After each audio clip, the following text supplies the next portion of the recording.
Hello students, today we will continue this topic, that is this chapter, that is biomolecules, chapter number 9 of your class 11th, that is biomolecules, and we will study further biomicromolecules, that is nucleotides.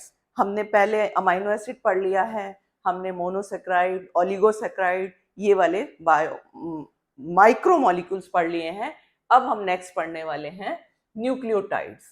These are building blocks, means monomers of nucleic acids, and they form 2% of the cell content. Total cell content का ये 2% बनाते हैं. And these are heterocyclic rings containing compounds. Means ये ऐसे compound हैं जिनके अंदर heterocyclic rings भी प्रेजेंट होती है. हम आगे देखेंगे कैसे. और इस टाइप से ये हेटेरोसाइक्लिक रिंग होगी जो कि कहलाएंगे आगे nitrogenous base. Nucleotides are compounds of carbon, hydrogen, oxygen, nitrogen and phosphorus. जैसा कि हमने पहले पढ़ा, इसमें अमाइनो एसिड में कौन कौन से होते हैं, ये किस किस के कंपाउंड्स होते हैं. अमाइनो एसिड में कार्बन भी होता है, हाइड्रोजन भी होता है, ऑक्सीजन भी होता है, नाइट्रोजन भी मस्ट है. Even in some amino acid sulphur is also present, but phosphate is not present. Right. अब हम देखेंगे, और इसमें ओलिगोसेक्राइड और पॉलीसेक्राइड के अंदर ओनली कार्बन, हाइड्रोजन, ऑक्सीजन, ना तो नाइट्रोजन प्रेजेंट है और ना ही फॉस्फोरस प्रेजेंट है. Right. And there are 3 compounds in nucleic acids: pentose sugar, phosphate and nitrogenous base. Phosphate sugar, it can be ribose as in RNA, nucleic acid RNA, and deoxyribose sugar as in DNA, that is deoxyribonucleic acid. And nitrogenous bases are of 2 types, purines and pyrimidines या pyrimidines. इसको हम next slide में देखते हैं, इसकी details, purines क्या होते हैं और pyrimidines क्या होते हैं.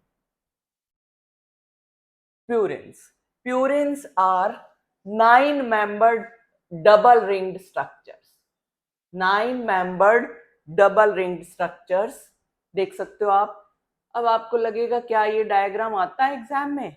बच्चों, as it is diagram draw करना तो नहीं आएगा, लेकिन ये आपको इसकी लेबलिंग पूछी जा सकती है. डायग्राम आ गया तो आपको लेबल करना है ये कौन सा नाइट्रोजनस बेस है, लाइक दिस. ये आपके एनसीईआरटी के ही पेज है, इसमें देख सकते हो ये आपको दिखाया हुआ है एडेनिन, मतलब ये एक प्यूरिन है. ऐसे ही और प्यूरिन कैसे दिखते हैं ये देखेंगे. ऐसे ही ये यूरासिल है, जैसे ये यूरासिल, ये पहले हम इसको पढ़ते हैं फिर देखेंगे इसको. जस्ट अ सेकेंड, इसको भी देखेंगे अभी. ये देखो कौन कौन से होते हैं ये हम देख लेते हैं. Purines are adenine and guanine. इनको हम शो करते हैं ए और जी से. और pyrimidines होते हैं, यानी pyrimidines होते हैं 6-membered structures, 6-membered, right, and single ringed structure. These are single ringed. For example, thymine, cytosine and uracil. आप यहाँ पर देख सकते हो ये यूरासिल है, pyrimidine, ये प्यूरिन है, सिंगल रिंग स्ट्रक्चर है जिसमें 6 मेंबर 1 2 3 4 5 6 और ये 9 है 1 2 3 4 5 6 7 8 9 मेंबर रिंग स्ट्रक्चर. राइट. तो यहाँ एक आपको प्यूरिन दिखाया हुआ है और एक आपको पायरिमिडिन दिखाया हुआ है. ठीक है. अब देखेंगे हम कैसे बनते हैं न्यूक्लियोटाइड का structure. Nitrogenous bases are attached to a sugar. जब हम न्यूक्लियोटाइड बनाते हैं तो उसमें जो नाइट्रोजनस बेस है वो शुगर के साथ अटैच है, और जब ये नाइट्रोजनस बेसिस शुगर के साथ अटैच होगा तो उस स्ट्रक्चर को हम बोलते हैं nucleoside. This is nucleoside. Sugar plus nitrogenous base is called as nucleoside. If phosphate is attached to nucleoside, then it is called as nucleotide. Right? अगर हम यहाँ पे phosphate भी अटैच करेंगे तो ये पूरा का पूरा बन गया न्यूक्लियोटाइड. अब इसके कुछ एग्जाम्पल देख लेते हैं हम. कौन कौन से एग्जाम्पल देख सकते हैं ये देखो. जैसे मान लिया फॉस्फेट, ये शुगर और एडेनिन को मिलाकर बन गया ये एडिनोसाइन. राइट. और इसके साथ अगर ये न्यूक्लियोसाइड बन गया और इसके साथ फॉस्फेट जोड़ देंगे तो क्या बन गया ये adenylic acid that is nucleotide. और इसको बोलते हैं हम इसको हम ये भी बोलते हैं एडिनोसिन मोनोफॉस्फेट। एडिनोसिन हो गया न्यूक्लियोसाइड, मोनोफॉस्फेट क्योंकि इसके साथ एक फॉस्फेट ग्रुप भी अटैच है। ये दोनों सेम है, adenylic acid, whether it is an adenylic acid और एएमपी। अब ये देखिए ग्वानोसिन, ये देखिए अगर मान लिया कि ग्वानिन है तो ध्यान रहे ग्वानिन ग्वानोसिन थोड़ा एक जैसा सा लगता है, तो आपको ये ध्यान रखना पड़ेगा ग्वानिन क्या है, वैसे प्यूरिन है या पिरिमिडिन है? Guanine is purine. तो ये ग्वानोसिन बन गया, जैसे एडिनोसिन बना था वैसे ग्वानिन का बन गया ग्वानोसिन, ग्वानाइलिक एसिड। और ये इसको बोलते हैं जीएमपी। इसी तरीके से हम देखेंगे अगर हम थायमिन जोड़ देंगे तो थायमिन से बन गया ये थायमिडिन, थायमिडिन नॉट थाइमिसिन, पहले ही था थायमिन तो उससे बन गया थायमिडिन। और थायमिडिलिक, ये वाई आएगा यहाँ, थायमिडाइलिक एसिड मीन्स टीएमपी, थायमिन ये थायमिडिन मोनोफॉस्फेट। ऐसे ही हम यहाँ पे देख सकते हैं साइटिडिन, साइटोसिन का बन गया साइटिडिन, इसका जो है जस्ट अ सेकेंड, इसका ये बन गया यहाँ पर ये cytidine, cytidine is the nucleoside and cytidylic acid is the, ये cytidylic acid is the nucleotide, means cytidine monophosphate is the nucleotide. अब आइए यूरिडिन, ये यूरिडिन है। यूरिडिन कैसे बना? यूरासिल से। Uracil is the nitrogenous base, sugar के साथ बन गया यूरिडिन, और अगर फॉस्फेट भी जोड़ देंगे तो बन गया uridylic acid means UMP, means uridine monophosphate. अब इसमें भी आप देख सकते हो आपका ये जो है, ये देखिए ये था एडिनोसिन, ये है यूरासिल। अब यहां पर देखिए एडेनिन के साथ शुगर अटैच है, ये शुगर है राइट। तो एडेनिन के साथ जब शुगर जोड़ देंगे तो बन गया एडिनोसाइन, और यूरासिल के साथ जब हम शुगर जोड़ देंगे तो बन गया यूरिडिन। और अगर हम इसके साथ फॉस्फेट भी लगा देंगे एडेनिन के साथ, एडिनोसिन के साथ, तो क्या बन गया? Adenylic acid right. Adenylic acid means nucleotide. इस एडिनाइलिक एसिड को हम एएमपी भी बोल सकते हैं, यानी कि एडिनोसाइन मोनोफॉस्फेट राइट। तो बच्चों इसका आप स्क्रीनशॉट भी ले सकते हो, जस्ट अ सेकेंड।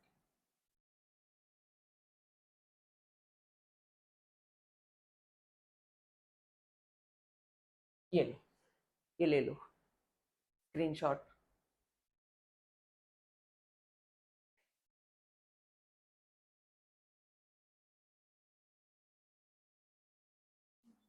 अब आगे चलेंगे टाइप्स ऑफ न्यूक्लियोटाइड्स। अब इसमें न्यूक्लियोटाइड्स की टाइप देखते हैं, ribonucleotide and deoxy ribonucleotide. Ribonucleotides are found in RNA and deoxyribonucleotides are found in DNA, right? DNA and RNA both function as genetic material.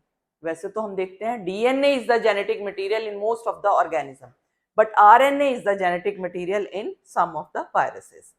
Nitrogenous bases found in DNA are adenine, guanine, cytosine, and thymine.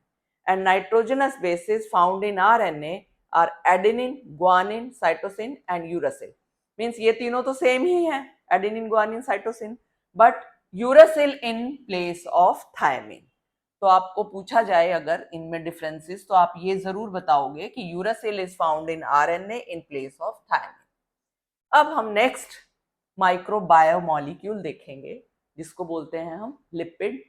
इसमें एक छोटा सा twist ये है कि lipid हमने क्या देखा था, फिल्ट्रेट में था या रिटेंटेट में। ये हमें वैसे तो हमने देखा फिल्ट्रेट में मिलते हैं सारे बायोमाइक्रोमोलिक्यूल्स, लेकिन लिपिड एक ऐसा बायोमाइक्रोमोलिक्यूल है जो कि हमें रिटेंटेट में मिला था। सो इसके बारे में अब देख लेते हैं। It includes cooking oil, butter, ghee, waxes, cholesterol, essential oil, natural rubber, plant pigments like keratin and vitamins etc. और भी हो सकते हैं बट यहाँ पर हम इतना ही देखेंगे। अब आइए, लिपिड्स आर नॉट पॉलीमर्स। ये कोई पॉलीमर नहीं बनाएंगे। जैसे हमने देखा अमाइनो एसिड प्रोटीन बनाता है पॉलीमर, ऐसे ही मोनोसेक्राइड्स वो बनाते हैं, पॉलीसेक्राइड्स बनाते हैं, और लास्ट हमने पढ़ा न्यूक्लियोटाइड्स न्यूक्लिक एसिड बनाते हैं। बट इन दिस केस ये नहीं बनाएंगे, दीज आर असेंबल्ड एक्चुअली। कैसे असेंबल है ये भी देखेंगे हम।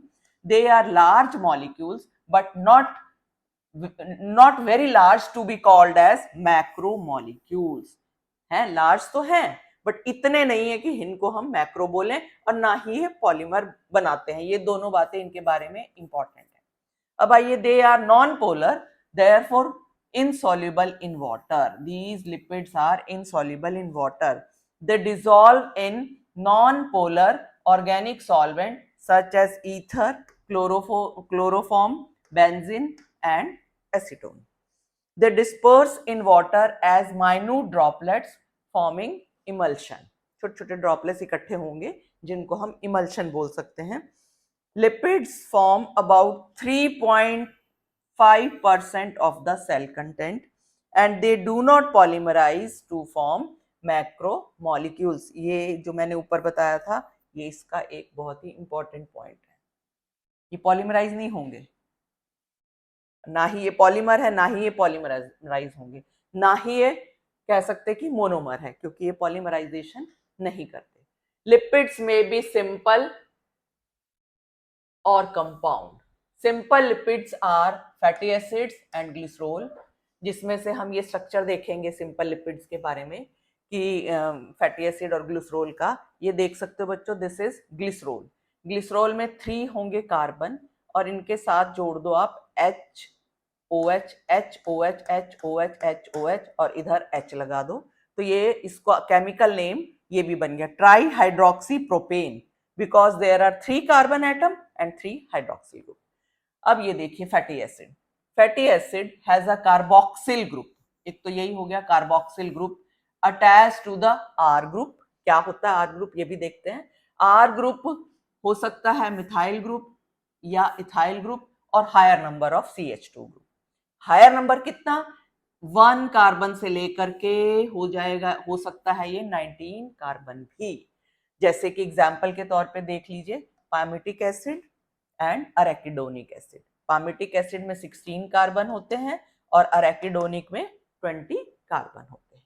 अब इसका स्ट्रक्चर देखेंगे हम कि ये कैसा दिखता है। देखिए फैटी एसिड में, fatty acids are of 2 types, saturated and non saturated. Saturated fatty acids are having only single bond and non-saturated fatty acids are having one or more double bonds. इसमें अनसैचुरेटेड में कोई double bond नहीं होगा।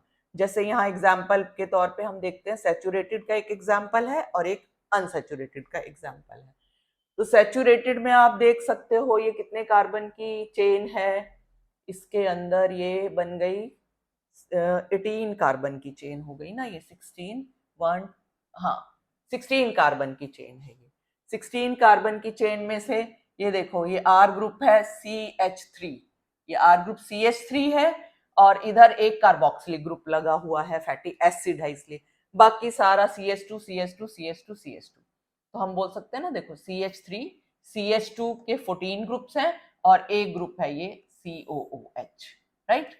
तो ये बन गया C16H32O2, right. अब देखो फैटी एसिड में भी ये कार्बन हाइड्रोजन ऑक्सीजन है और हमने जो पढ़ा कार्बोहाइड्रेट में भी है, लेकिन प्रोपोर्शन अलग है, ठीक है, ये डिफरेंस है दोनों में।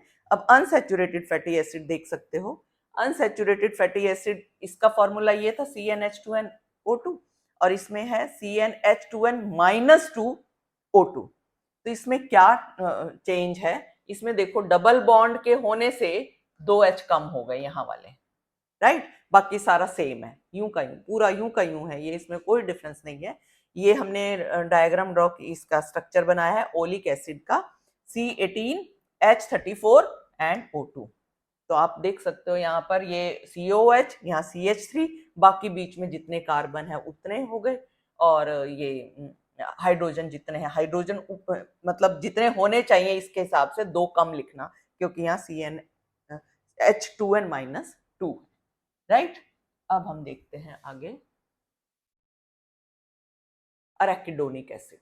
अरेकिडोनिक एसिड एग्जाम में बहुत बार पूछ लेते हैं इसका स्ट्रक्चर क्या है और किस टाइप का ये फैटी एसिड है। It is poly unsaturated fatty acid. Poly unsaturated fatty acid means इसमें डबल बॉन्ड होंगे और इसमें एक से ज्यादा डबल बॉन्ड होते हैं, more than one double bond. C20, H32 and O2। ऐसे स्ट्रक्चर ड्रॉ करना नहीं आएगा, इतना पता हो कि arachidonic acid is poly unsaturated fatty acid. अब हम देखते हैं कि फैट्स कैसे बनते हैं। ये फैटी एसिड और ग्लिसरोल के केमिकल रिएक्शन से फैट्स बनेंगे, तो हम फैट्स को बोलते हैं these are the esters of glycerol and fatty acid. Means ये दोनों को मिला करके जो बनते हैं उनको बोलते हैं हम esters, and these are called also called as glycerides. अगर फैट में मतलब कोई भी फैट है उसके दो कंपोनेंट है, एक कंपोनेंट है glycerol, one molecule of glycerol, और दूसरा कंपोनेंट होगा fatty acid. But fatty acid could be 1, 2 और 3, 1 to 3 मॉलिक्यूल्स। अगर 1 मॉलिक्यूल है तो बोलेंगे मोनोग्लिसराइड, अगर 2 मॉलिक्यूल है तो बोलेंगे डाइग्लिसराइड, अगर 3 मॉलिक्यूल है तो बोलेंगे ट्राइग्लिसराइड। राइट। अब ये देखिए कैसे बनता है। एक तरफ मैंने ये लिखा है, ये वाला सारा यहां से यहां तक का, यहां से यहां तक का ये है ग्लिसरोल, और एक तरफ मैंने लिखे हैं 3 fatty acids. These are fatty acids. 3 molecules of fatty acids. Right? क्या बना, ये पामिटिक फैटी एसिड है, तो फैटी एसिड ग्लिसरोल के साथ मिलकर के बना देते हैं H2O, H2O, H2O, तो ये बन गया ट्राइपामिटिन। H2O रिमूव हो गया, ठीक है, 3 मॉलिक्यूल्स H2O के रिमूव होंगे, 3 मॉलिक्यूल्स H2O के रिमूव हो गए, और बाकी ये बन गया पामिटिन। यहाँ पर ये C के साथ आप जोड़ दो O, बाकी सारा सेम है। ये सारे के सारे फैटी एसिड यहाँ पर लिखे हुए हैं, और ये ग्लिसरोल का मॉलिक्यूल है जिसमें से हमने OH को रिमूव कर दिया है। राइट। अब हम देखते हैं लिपिड्स का। Some lipids have phosphorus and a phosphorylated organic compound in them called as phospholipids, and these are compound lipids. ये ध्यान रहे, ये compound lipids हैं, having phosphorus group, phosphorylated organic compound called as compound lipid. For example, हमारी cell membrane में जो phospholipid है that is called as lecithin. ये बहुत बार एग्जाम में आया हुआ है, ध्यान रहे, काफी बार ये पूछा भी जाता है। तो ये आपका इसमें डायग्राम है एनसीईआरटी के अंदर, ये देख लो कैसा दिखता है। ये लेसिथिन है, ये वाला, इसमें कुछ नहीं है, बहुत इजी है। यहाँ पे देखो ये है ग्लिसरोल, जो ये दिखा रखा आपको ये ग्लिसरोल है, ठीक है। ग्लिसरोल के तीनों के साथ लगे हुए हैं ये लिपिड्स, 1, 2, थर्ड वाले फैटी एसिड के साथ ये फॉस्फेट ग्रुप लगा हुआ है, फॉस्फेट कंपाउंड लगा हुआ है, ये पूरा का पूरा फॉस्फेट कंपाउंड है। That is why it is called as phospholipid and lecithin. ये आपको पामिटिक एसिड का दिया हुआ है जो हम पढ़ चुके हैं, ये ग्लिसरोल है, और ये एक ट्राइग्लिसराइड जिसका स्ट्रक्चर भी हम पढ़ चुके हैं, फैटी एसिड का, ट्राइग्लिसराइड का ये भी पढ़ चुके हैं। कोलेस्ट्रॉल हम देखेंगे बाद में, इसकी आपको लेबलिंग आ सकती है, कोलेस्ट्रॉल की स्ट्रक्चर ड्रॉ करना नहीं आएगा। राइट, इसको हम थोड़ा सा बस, हाँ जी। मोनोग्लिसराइड में क्या क्या होता है, 1 molecule plus of glycerol plus 1 molecule of fatty acid, जो हम पहले कर चुके हैं। और इसमें हाँ, और डाइग्लिसराइड होते हैं 1 molecule of glycerol plus 2 molecules of fatty acid, and triglyceride होते हैं 1 molecule of glycerol plus 3 molecules of fatty acids. Right. अब देखिए ये एनर्जी कैरियर, नेक्स्ट जो है वो है energy carriers. These consist of nucleotides having 1 or 2 additional phosphate groups. ये एक टाइप के न्यूक्लियोटाइड हैं जो हमने एएमपी पहले पढ़ा था, अगर आपको याद हो, एएमपी पढ़ा था। इसी एएमपी में अगर एक और पी जुड़ गया तो एडीपी, अगर एक और पी जुड़ गया तो एटीपी, ये बन गया एडीपी एंड ये बन गया ATP. Right. These also called as higher nucleotides, that is ATP and ADP. Right? अब इस टॉपिक को हम कंप्लीट कर लेते हैं, बाकी फिर नेक्स्ट वीडियो में पढ़ेंगे। हाँ जी, ये देखिए हाँ जी, उसी को ही हमने इलेबोरेट करके दिखाया है। Adenine plus sugar called as adenosine, और इसके साथ अगर हम एक फॉस्फेट जोड़ देंगे तो ये न्यूक्लियोटाइड बन गया जिसको बोलते हैं एएमपी, और इसके साथ एक और फॉस्फेट जुड़ गया तो बन गया एडीपी, और इसके साथ एक और फॉस्फेट जुड़ गया तो बन गया ATP. ATP discovered by Karl Lohmann in 1929 and role of ATP was in cell was found by Lipman. ये आपको एनसीईआरटी का तो नहीं है लेकिन नीट में कई बार पूछ लेते हैं। ATP acts as store house of energy.